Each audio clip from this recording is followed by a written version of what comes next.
Carrie knows, I'm really exceptional at this game. Oh, yeah? Yeah. I don't even know what game we're particularly playing. It's interview game. Interview game. Okay. Game. Yeah. Excellent. I got game.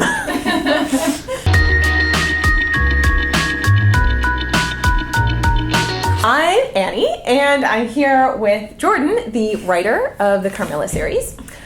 She's in town for a little while, so welcome, Jordan. Thank you. So nice to meet you. It's nice to meet you, too. Yeah, the brain behind the words, so to speak. So to speak. Yeah. Yeah. Cool.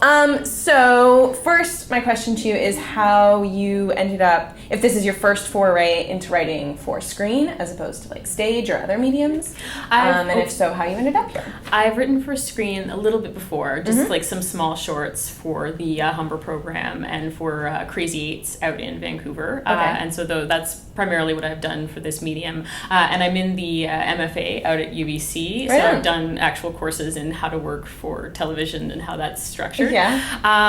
And was there a second part to that question? Yeah, it was just not really. It's just Okay. how you ended up, and how do you like it compared to writing for other mediums like stage or something like that? They're all very different. You've also had a lot of success in that area as well.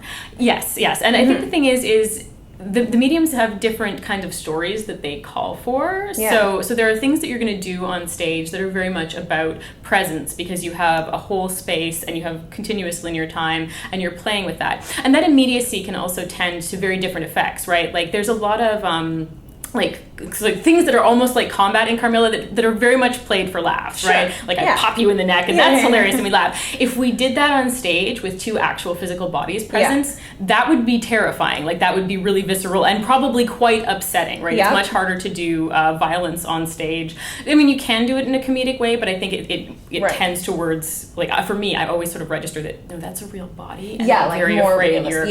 Yeah. Whereas I'm not so much worried about that overlap. Other things, I mean, for Carmilla, because there's an interesting kind of overlap, we're in a unified space and we have to stay in that space. There are certain playwriting tools that are really effective. You find yourself saying, I need a number of things to have happened off stage. So how will I structure them such that like the telling of them is maybe still part of an acted narrative here?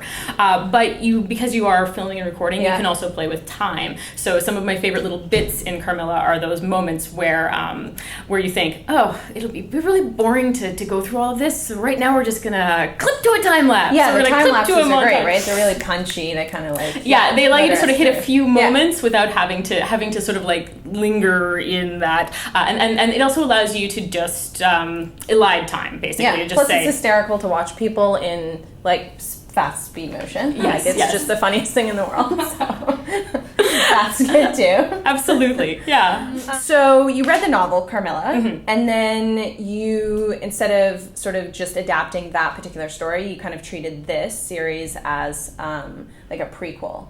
As a sequel, Yeah, like a very distant sequel. Yes, because like, what was the process like for that, or the choice to do that as opposed to just interpret the story?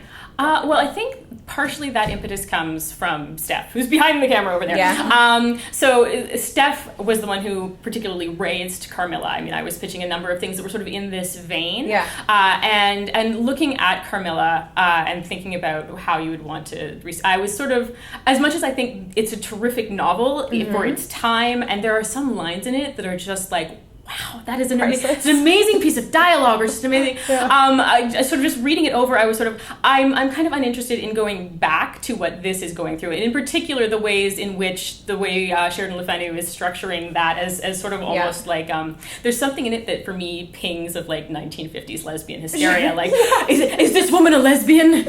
She's probably evil, monstrous even. And that was just that was an uninteresting thing for me. So I was sort of like, well, what if we just take that and put it over here and see what else we have in our little narrative. And I did think that there's something very interesting about this sort of like con game that's being played, because like that's one of the things you definitely get out of the novel, is that like what's going on is this very, very sophisticated but at the same time very pat con game. Like to the point when you're reading it, a lot of the time you spend reading the novel is a little bit of sort of like, she's a vampire. We're 20 pages into this explanation of how this scam works, and yet though this is the same girl, it's not, oh, this sounds a lot like Carmilla. How strange. How strange to hear these things that sounded exactly like the things that were happening to me. Smarten up! crap. That's pretty, So yeah, I was sort of like, let's pretend that somebody might have caught on to those things and go forward with that. And then I'm very much a fan